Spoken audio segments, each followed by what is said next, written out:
हा गेट आमच्या दुसऱ्या प्लॉटचा आहे. इकडनं मी तुम्हाला आता आमचा जो अर्धा प्लॉट जो आहे तो दाखवते. ठीक आहे.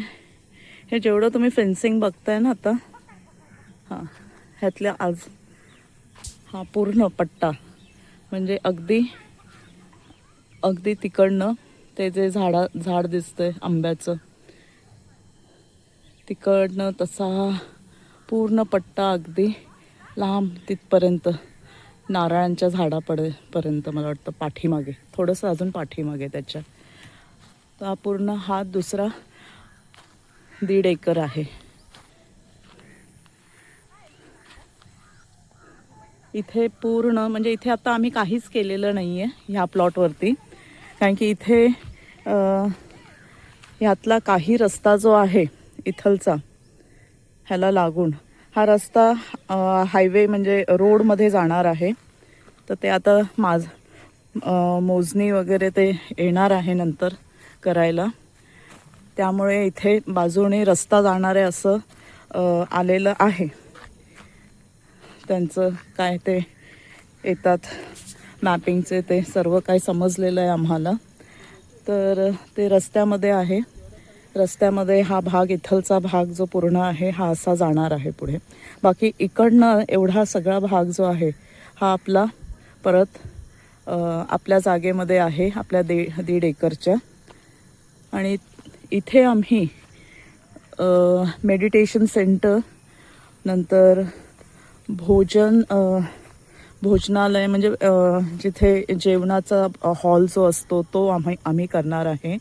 परत राहण्यासाठी आम्ही बिल्डिंग्स करणार आहोत की जेणेकरून ते राहू शकतील. पाठीमागे पण आहे. तिथे जर तुम्ही बघत असाल एकदम तिथे थोडंसं फाउंडेशन केलेलं आहे. तिथे जाण्याचा प्रयत्न करते मी, दाखवते तुम्हाला. आणि तो बघा तिथे मठ आपला,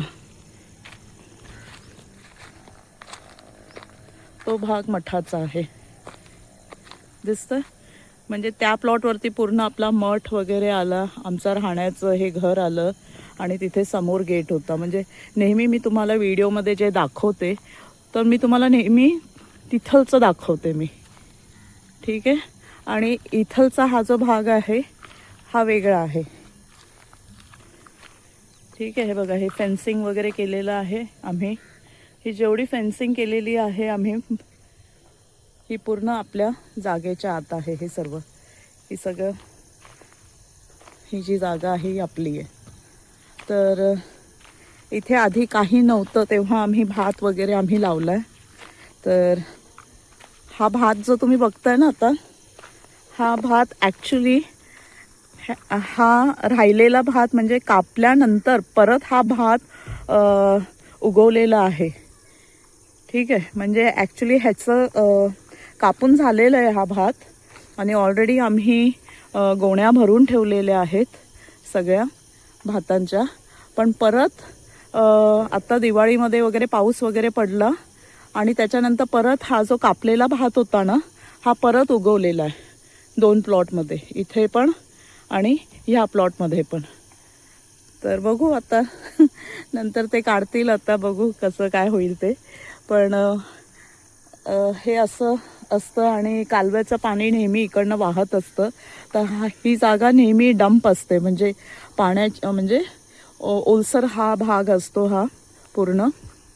मी तुम्हाला आता पुढेही दाखवते.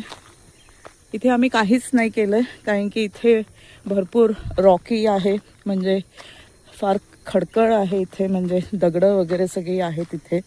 त्यामुळे आम्ही कन्स्ट्रक्शनच करणार आहोत इथे सगळं. आणि मेडिटेशन हॉल वगैरे असं सर्व काही होणार आहे इथे.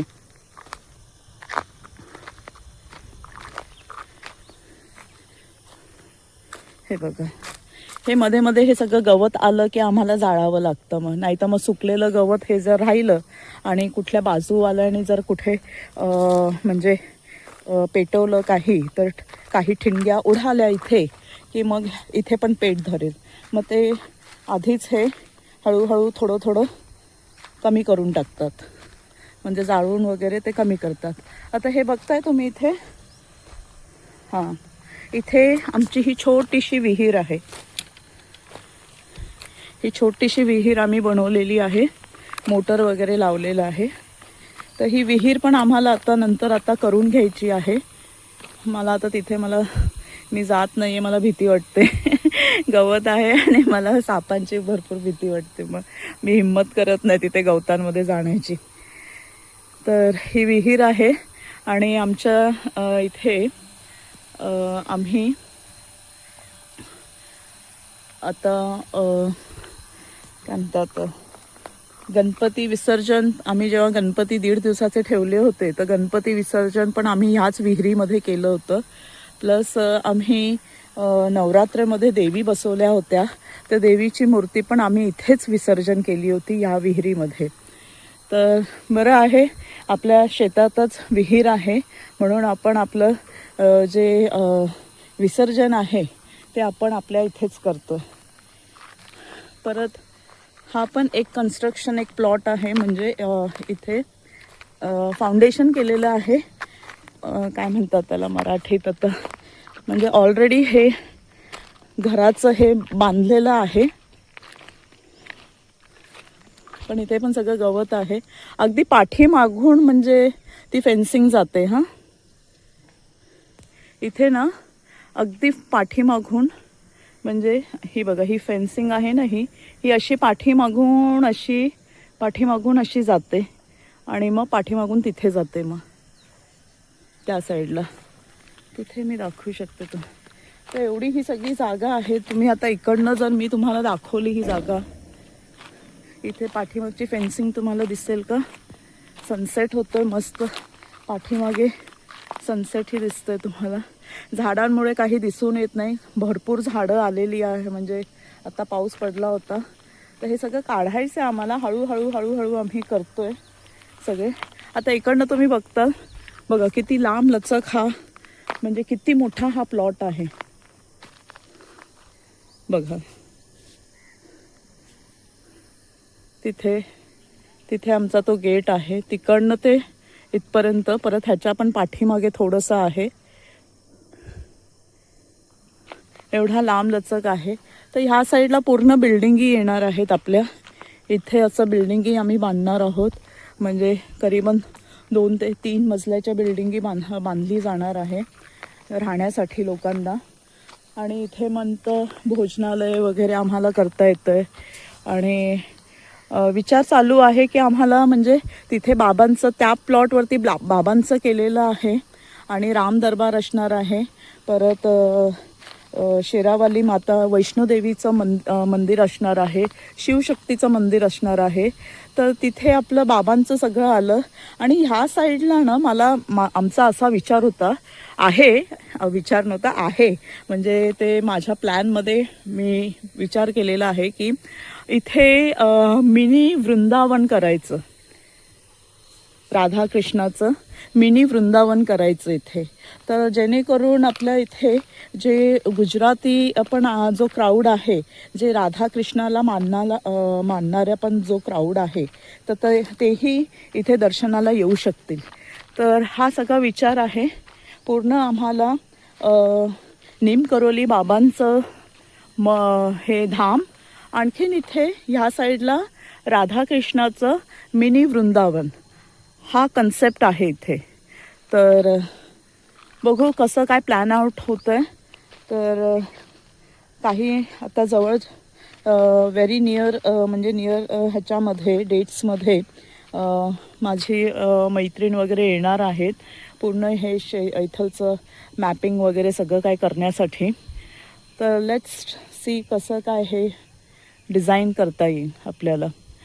तर आज मी तुम्हाला सर्वांनाही दाखवलेलं आहे की असं आमचं प्लॅनिंग आहे सर्व. ऑलरेडी निमकरोली बाबा तर इथे प्रकट झाले आणि त्यांनी त्यांचं स्थापना आमच्याकडून करून घेतली. आणखीन त्यांचं तर त्यांची जागा त्यांनी निवडली तिथे आणि मस्त ते स्थापित आहे तिथे. आणि तुम्हाला खोटं वाटेल पण ही खरी घटना आहे. मला नीम करोली बाबा इथे शेतामध्ये पण फिरताना दिसतात. म्हणजे कधी कधी कुठेतरी ते उभे आहेत, कधी ते झाडांना असे हात लावतायत वगैरे. आणि ह्याचा भास नेहमी मला होत असतो. दिसतंय कोणतरी उभं आहे, चालताय ते, आणि त्यांना असंच निसर्ग हवं होतं का म्हणजे आणि ते प्रकट पण बघा कुठे झाले. एका गोठ्यामध्ये प्रकट झाले ते, गीर गाईच्या गोठ्यामध्ये ते प्रकट झाले. तर तुम्ही विचार करू शकता की म्हणजे गोठ्यासारखी पवित्र जागा कुठलीच नाही ना. तर देव पण कसं ना की म्हणजे असं कुठल्याही भलत्या ठिकाणी ते नाही होणार प्रकट. अशा दैवी शक्ती ज्या असतात ना, ह्या फार म्हणजे त्यांची जी ब्रह्मांडीय योजना जी असते ना, ही आपण सामान्य माणूस कोणीच हे त्याची कल्पना पण करू शकणार नाही. आणि तो विचारही आपल्याला म्हणजे ते येणार नाही त्या गोष्टी. तर तुम्हाला आता झूम करून दाखवते मी. हे आहे आपल्या बाबांचं धाम, जे नेहमी मी तुम्हाला रोज सकाळी ह्याचं दर्शन करत असते. आणि शुभ सकाळ म्हणून मी मेसेजेस तुम्हाला व्हिडिओज करून मी पाठवत असते. आणि तिकडनं मी नेहमी तुम्हाला दाखवते ह्या साईडचं शेत आहे, ह्या साईडचं शेत आहे. तर आता तुम्हाला दिसतंय की जेव्हा मी तिकडनं तुम्हाला हे शेत दाखवते, तर आज मी तुम्हाला इकडनंच मी तुम्हाला दाखवते की बघा मस्त सनसेट होतोय. आज सनसेट म्हणजे आज तुम्हाला हा पण व्ह्यू मी तुम्हाला इकडनं दाखवला आहे आपल्या ह्या जागेवरून. ब्युटिफुल. आणि इतकं निसर्ग म्हणजे शांत वातावरण आहे. आणि जेव्हा हे सगळं काय झाल्यानंतर इथे एक वेगळंच एक म्हणजे त्याचं म्हणजे वेगळाच एक सिनॅरो होणार आहे इथे. आणि लोक जेव्हा दर्शनाला येतील तेव्हा त्यांना समजेल की काय आहे इथे. खरंच फार सुंदर आहे. म्हणजे तुम्ही बघा, आता आज मी तुम्हाला हे सर्व दाखवते. मी एवढी मोठी जागा आहे आणि इथे मला असं वाटतं भरपूर काय आपल्याला अजून काही करता येईल इथे. तर आहे विचार. आणि हे आम्हाला एकट्याला आम्हाला जमणार नाही आहे, पण नक्कीच चांगले असे मोठे भक्त जे असतील, ज्यांना खरंच ह्या कामांमध्ये इंटरेस्ट आहे आणि ज्यांची भक्ती आहे आणि ज्यांना ह्या विचारांमध्ये ते आमच्याबरोबर सहभागी आहे, तर त्यांनी खरंच पुढे यावं आणि मदत करावी. कुठल्या मार्गामधून तुम्ही मदत करा आम्हाला.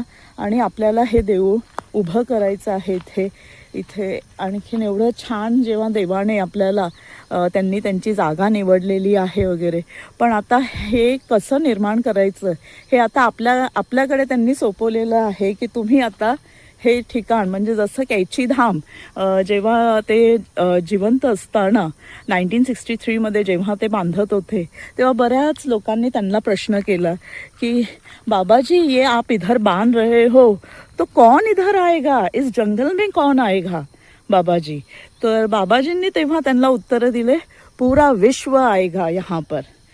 तर तसंच काहीतरी इथे घडलं आहे की आता जेव्हा बाबा आलेले आहेत इथे, तर मीही कधी कधी त्यांना विचारते, बाबा तुम्ही इथे येऊन स्थापना झालेली आहे आणि काही लोकांनी मुंबईमध्ये वगैरे असे छोटे छोटे देवळं बांधलेली आहे त्यांच्या इच्छेनुसार वगैरे, आणि तिथे तर अगदी जत्रा चाललेली आहे. तर इथे तुमच्या स्वयंप्रकट ठिकाणी बाबाजी कसे लोक येतील, मी कसं लोकांना इथे मी बोलू वगैरे, आणि कसं मी इथे म्हणजे जसं. तर ती सिच्युएशन जी होती ना, तर ती सारखं मला ते व्हिडिओ सारखे मला आहे ना नेहमी मला म्हणजे सारखे असे यायचे व्हिडिओ. प्रदीप शहा जीचे ते व्हिडिओ होते. तर त्याच्यामध्ये जे त्यांनी उत्तर दिलं होतं की बाबाजी को जब हमने बाबाजी को पूछा कि इधर जंगल में इधर कौन आएगा, आप इतने जंगल में मंदिर की स्थापना कर रहे हो तो इधर कौन आएगा.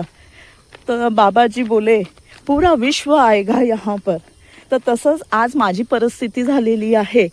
मी नेहमी विचारते, बाबा कधी होणार, तो दिवस कधी येणार ज्या दिवशी हे सगळं काही जे त्यावेळी तुम्हाला जेव्हा प्रश्न केले होते लोकांनी, तसे प्रश्न आता मलाही पडलेले आहेत की कसे लोक येतील इथे आणि कसं मी हे सगळं काही निर्माण करू सर्व.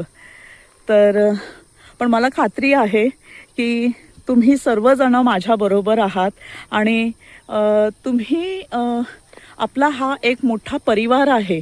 बाबांजींच्या जे भक्त आहेत ह्यांचा आपला हा सगळा एवढा मोठा परिवार आहे. आणि नक्कीच आपण जेव्हा सगळे एकत्र आल्यानंतर आपण नक्कीच कैचीधामसारखंच ह्याला एक स्वरूप देऊया आपण. तर मला आशा आहे ही की नक्कीच तुम्ही सगळे मला जॉईन करताल आणि मलाही तुम्ही मदत करताल ह्या चांगल्या पवित्र कामासाठी. नमस्कार. ज्योती नारायणे, माणगाव, रायगड, महाराष्ट्र.